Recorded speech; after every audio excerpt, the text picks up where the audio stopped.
तो दोस्तों नमस्कार, मैं हूं अनिल और रेसलिंग सुपर धमाल में आपका स्वागत है। तो दोस्तों WWE के पुराने मालिक यानी कि विंस मैकमैन लगातार किसी न किसी कारण से चर्चा का विषय बने रहते हैं। आपको बता दें कि विंस मैकमैन 2024 की शुरुआत में WWE से रिटायर हो गए थे। वो रेसलिंग से दूर हो चुके हैं और अपने निजी जीवन में ध्यान दे रहे हैं। लेकिन अब खबर आ रही है कि 89 साल के विंस मैकमैन का भयंकर कार एक्सीडेंट हो गया है और आप सामने देख सकते हैं ये उनकी कार है जिसका एक्सीडेंट बहुत ही बुरी तरीके से हुआ है और इसी के चलते दो लोगों का भारी नुकसान हुआ है विंस मैकमैन को। और अब इसी वजह से मुझे लगता है कोर्ट का चक्कर भी लगाना पड़ेगा। दोस्तों आपको बता दें TMZ ने अपनी हालिया रिपोर्ट में विंस मैकमैन को लेकर एक बड़ा खुलासा किया है। उन्होंने बताया है कि विंस का 24 जुलाई 2025 को एक खतरनाक कार एक्सीडेंट हुआ। यह हादसा सुबह 9 कनेक्टिकट में हुआ है, यानी कि जगह का नाम है 9 कनेक्टिकट, वहां हुआ है। विंस मैकमैन पर लापरवाही से गाड़ी चलाने का आरोप लगा है। वो दूसरी कार के बेहद करीब थे और इसी वजह से हादसा देखने को मिला। दोस्तों खबरों के अनुसार विंस मैकमैन की बेंटली कार असल में एक BMW के पीछे टकरा गई है और आप BMW कार भी देख सकते हैं। दोस्तों ये रही वो BMW कार जिनसे उनकी कार का जो है एक्सीडेंट हुआ है और ये लापरवाही ही हमें दिखाती है कि किस प्रकार लापरवाही दिखाई है यहाँ पर विंस मैकमैन ने। तो दोस्तों बहुत ही बुरी खबर है। और फिर डिवाइडर जो है ग्रिल भी, जो डिवाइडर है गाड़ी का वो ग्रिल में घुस गई है। कचरा और टुकड़े रोड की दूसरी साइड गिरे हुए हैं। दोस्तों आपको बता दें कि लगातार जो है ये चीजें जो है बहुत ज्यादा चर्चा का विषय अब है। रोड के उस साइड से आ रही फोर्ड फ्यूजन को भी विंस मैकमैन के कारण नुकसान हुआ है। तीनों कार की हालत खराब हो गई है और उन्हें टो करके ले जाना पड़ा है। दोस्तों बहुत ही बुरी खबर है ये। और अच्छी चीज ये रही कि विंस मैकमैन समेत तीनों लोगों ने सीट बेल्ट पहने थे और किसी को चोट नहीं आई है। ये एक अच्छी खबर ही है। लेकिन जो मैं आपको बता दूं कि बुरी खबर यह है कि विंस मैकमैन को अब लगाना पड़ेगा कोर्ट का चक्कर। विंस मैकमैन की गलती की वजह से खतरनाक हादसा हुआ है और इसी वजह से अब उन्हें कोर्ट में पेशी देनी होगी। विंस मैकमैन को अगले महीने कोर्ट में उपस्थित रहने के लिए कहा गया है। आपको बता दें कि विंस पर पहले ही जेनल ग्रैंड से जुड़ा दोस्तों गंभीर केस चल रहा है और अब उनके सामने एक अन्य मुश्किल भी आ गई है। विंस मैकमैन ने ग्रांट केस के बाद ही WWE से रिटायर होने का फैसला किया था और ट्रिपल एच इसके बाद से कंपनी की कमान संभाल रहे हैं दोस्तों। लेकिन अब ऐसा लग रहा है कि विंस मैकमैन को कार एक्सीडेंट के लिए भारी जुर्माना देना पड़ सकता है। तो ये तो थी विंस मैकमैन को लेकर के बड़ी खबर।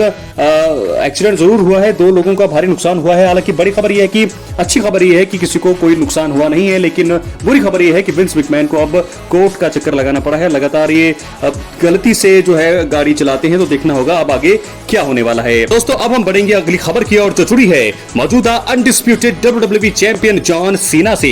दोस्तों आपको बता दें कि WWE में जॉन सीना अभी बतौर विलेन काम कर रहे हैं। उन्होंने एलिमिनेशन चेंबर 2025 में हील टर्न लिया था और उसके बाद से उनका काम तारीफ के लायक रहा है। जॉन सीना अभी अनडिस्प्यूटेड WWE चैंपियनशिप के साथ नजर आ रहे हैं और उन्होंने एक बड़ा कारनामा कर दिखाया है। सीना ने WWE में अपना शतक पूरा कर लिया है। यानी कि दोस्तों आपको बता दें कि जॉन सीना को जो है 100 दिन पूरे हो चुके हैं as a champion. John Cena ने अनडिस्प्यूटेड WWE चैंपियनशिप को रेसलमेनिया 41 की नाइट 2 में जीता था। उन्होंने मेन इवेंट में कोडी रोड्स की बादशाहत खत्म की और करियर में 17 टाइम वर्ल्ड चैंपियन बनने में कामयाब हुए थे।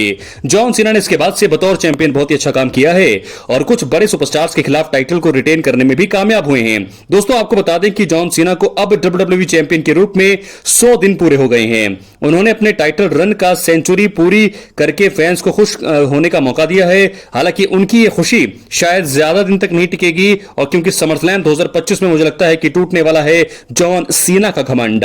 जॉन सीना और कोडी रोड्स के बीच अनडिस्प्यूटेड WWE चैंपियनशिप के लिए समरस्लैम 2025 में स्ट्रीट फाइट मुकाबला होगा।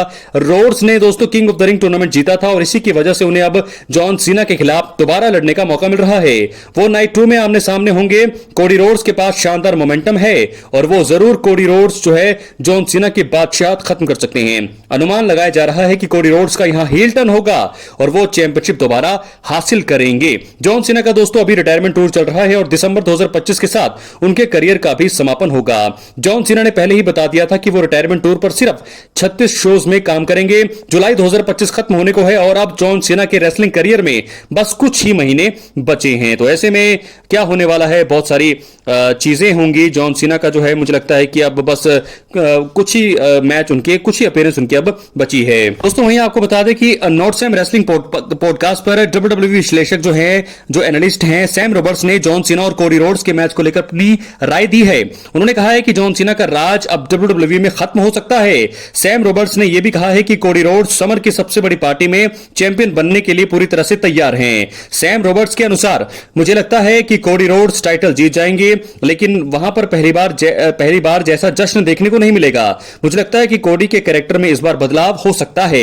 दोस्तों हाल ही में स्मैकडाउन के एपिसोड में हमने देखा जॉन सीना और कोडी रोड्स के बीच कॉन्ट्रैक्ट साइनिंग सेगमेंट था। सीना ने वहां पर आकर कहा कि वो फिल्म की शूटिंग के कारण समरस्लैम 2025 का हिस्सा नहीं बनेंगे। सीना अपनी बात कहकर चले गए, लेकिन कोडी ने पीछे से उनके ऊपर अटैक किया। सीना ने रिंग में कोडी को टाइटल से मारने की कोशिश की, लेकिन दाव उल्टा पड़ा। कोडी रोड्स ने ही जॉन सीना को टाइटल से मारा। इसके बाद कोडी रोड्स ने टॉप रोप से टेबल पर लेटे हुए जॉन सीना के ऊपर डाइव लगाकर उनकी हालत खराब की। कोडी रोड्स ने आखिर में जॉन सीना का खुद हाथ पकड़कर कॉन्ट्रैक्ट साइन कराया है। कोडी रोड्स ने यह भी कहा है कि अब उनके और सीना के बीच एक स्ट्रीट फाइट मुकाबला देखने को मिलने वाला है। जी हां दोस्तों, क्या होगा आपको बताऊं, और मुझे ऐसा लगता है कि ऐसी भविष्यवाणी जो की है सैम रॉबर्ट्स ने, मुझे भी लगता है कि यही एक चीज हो सकती है, क्योंकि अब मुझे लगता है कि जॉन सीना की बादशाह पर जो खतरा है पूरी तरह से मंडराने लगा है, और शायद यहां पर जीत होगी कोडी रोड्स की। वो करेंगे अपना हील टर्न, और शायद अगर रॉक नहीं भी आएंगे तो भी हील टर्न हो सकता है, तो भी कोडी यहां पर चैंपियन बन सकते हैं। क्या लगता है आपको? अपनी राय कमेंट बॉक्स में जरूर दें, और अगर आप चैनल पर नए सब्सक्राइब करने के बाद ऑल पर क्लिक जरूर करें। अब हम बढ़ेंगे अपनी आखिरी खबर की ओर, जो जुड़ी है ओटीसी रोमन रेंज से। तो दोस्तों आपको बता दें कि समरस्लैम से पहले रॉ का आखिरी एपिसोड काफी शानदार रहा। मेन इवेंट में रोमन रेंज ने भी एंट्री करी। फैंस ने उन्हें खास अंदाज में चीयर भी किया। रोमन रेंज के लिए चीजें लेकिन उनके अनुसार इस बार नहीं गई। ब्रॉन ब्रेकर और ब्रॉन्सन रीड ने रोमन रेंज और उनके भाई जे उसो की हालत खराब कर दी। ब्रॉन ब्रेकर ने स्पीयर और ब्रॉन्सन रीड ने सुनामी से कहर ढाया। रोमन और जे उसो इस बार दोस्तों बहुत ही ज्यादा मुश्किल में नजर आए। रोमन रेंज की हालत इतनी बुरी हो गई थी कि उन्हें बैक स्टेज भी सहारे से जाना पड़ा। उनका शो ऑफ एयर होने के बाद एक वीडियो काफी ज्यादा वायरल हो रहा है। रॉ के मेन इवेंट में जे उसो का मुकाबला आपको बता दें कि ब्रॉन्सन रीड से साथ हुआ।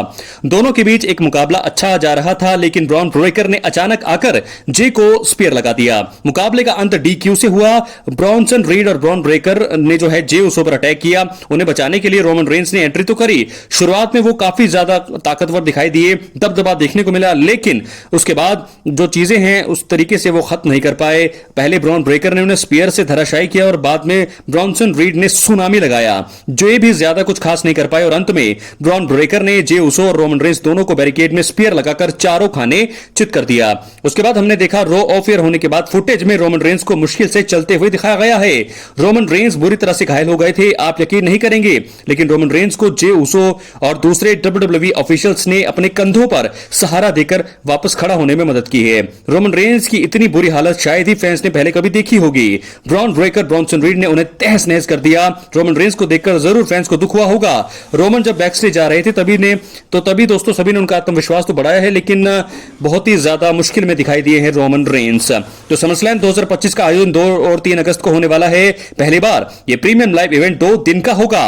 रोमन रेंज भी वहां पर एक्शन में दिखेंगे। जे उसो के साथ वो काम करते हुए नजर आएंगे।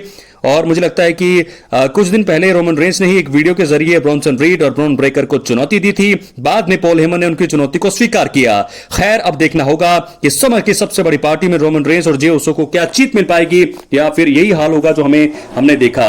दोस्तों बहुत ही बुरी हालत यहां पर रोमन रेंज की हमने देखी। उनसे चला नहीं जा रहा था और जूते तो फिलहाल उनके पास थे ही नहीं, तो बिना जूतों के वो कैसे लग रहे थे आपको बहुत ही ज्यादा यहां पर सोचकर भी हैरानी होगी। तो ब्रॉन्सन रीड ब्रॉन ब्रेकर के साथ क्या जीत पाएंगे रोमन रेंज उनके सामने? मुझे तो दोस्तों थोड़ा मुश्किल यहां पर काम लग रहा है, लेकिन देखना होगा होने क्या वाला है। अपनी राय कमेंट बॉक्स में जरूर दें। अगर आप चैनल पर नए सब्सक्राइब करें। मिलते अगली वीडियो में, तब तक के लिए बहुत बहुत धन्यवाद।